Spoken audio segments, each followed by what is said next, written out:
Tell us what Caleb did to earn the scholarship as far as the punting competition and everything. Well, there's all type of matrix that we look at to determine who's going to be our starting punter.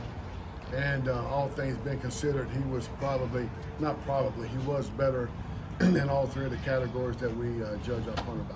What are the three categories? It is distance and hang time ratio and get off time. Okay.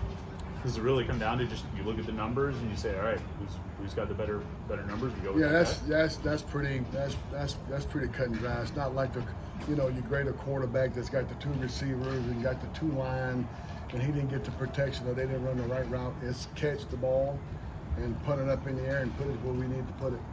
Did Caleb get a lot better last year over the course of the season? Like, did he improve? It seemed like he was punting well by the end when he was getting opportunities. Well, Caleb's got a strong leg. I mean, he's got good leg talent.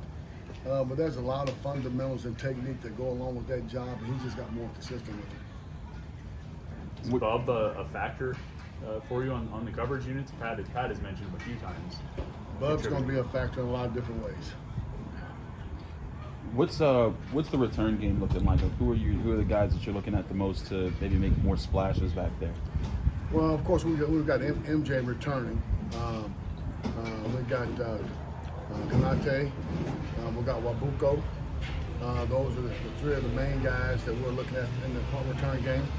And then we've got Wabuko, Bub, AJ Woods, in the kickoff return game. We're trying to really have the fastest guy on the field with the ball in his hands. How has Derek Davis taken the challenges of all the duties of running backs? You know, you often talk about the details of the most important part. How has he adjusted? Derek's improved. He's really improved. The volume right now is amazing, how much volume we have in. And then from time to time, he gets hung up, gets bogged down in the information. But he's done a really good job learning the offense, what we ask of him. Is Sebo your most consistent guy as far as guys that aren't Rodney, as far as knowing what bits needed of them play by play? Well, we've got three veterans with Rodney, Sebo, and Daniel. And we feel like all of them can play winning football. Will Daniel get more carries this year? Well, Daniel's going to factor in a lot more. The game plan will be whatever it is. Whatever plays that Frank calls that he thinks can help us win the game. So if it's throw the ball 30 times and run it 40 or vice versa, whichever guy's in the backfield has got to get the job done. We hear a lot about Phil benefiting from knowing Frank's offense. We hear that the receivers being in their second year in the offense is benefit. How much is it helping Rodney, Sebo, and Daniel to be going through this for the second time? All the same. I mean, we installed the offense 2 springs ago. We reinstalled it 2 summers ago. We ran it last fall, right? We reinstalled it in the spring and reinstalled it in the summer. So this is their 6th time through the installation, and it's gotten bigger, but they've done a good job. How has Rodney matured as a running back as far as all the things that he sees, and you don't have to as much touch up on him on his details as much now?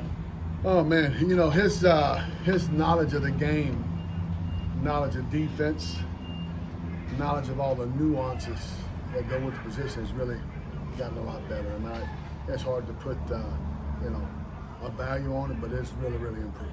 What have you seen out of TJ Harvest in this camp?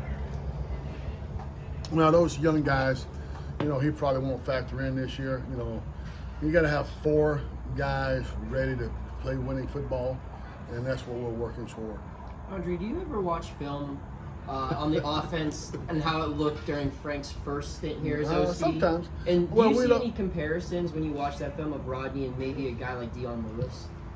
I never saw Dion Lewis play, so that's an unfair question. Like when you're breaking down that film, you don't see? I don't know what Dion Lewis looked like. Oh, okay. I know Dion Lewis. Yeah. I was in the ACC and Pitt was in the Big East, so I didn't see Dion Lewis.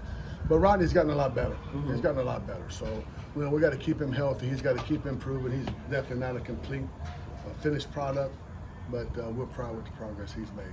How does Ben Souls look this game? Ben's going to look good. I mean, Ben's a talented guy. Ben's got really, really high goals, and Ben doesn't need anyone to motivate him. And so, he's probably good. We'll feel more comfortable kicking 50-plus yard field goals this year if we have to. Hopefully we won't have to kick that many. but he's got a strong leg, and he can. He's confident, and anytime we put him out there, he thinks he can make the kick. Are there folds in the offense that we didn't really get to, or anyone didn't really get to see last year that you think are going to open up this year that people are going to be surprised about with Pitt's offense? Is it what in the offense?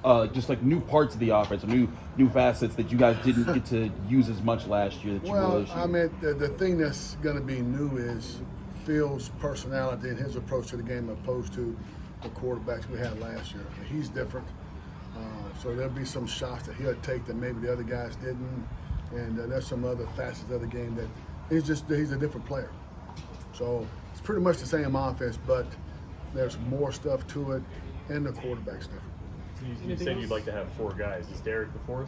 Is that how That's you yet see to it be right now? determined right now. He's in the mix to be the 4th, but we hadn't decided who the 4th guy is yet. Him or Lloyd? Is that Him or between Lloyd. those two? Yeah. Good. Cool. Thank you, Coach Powell.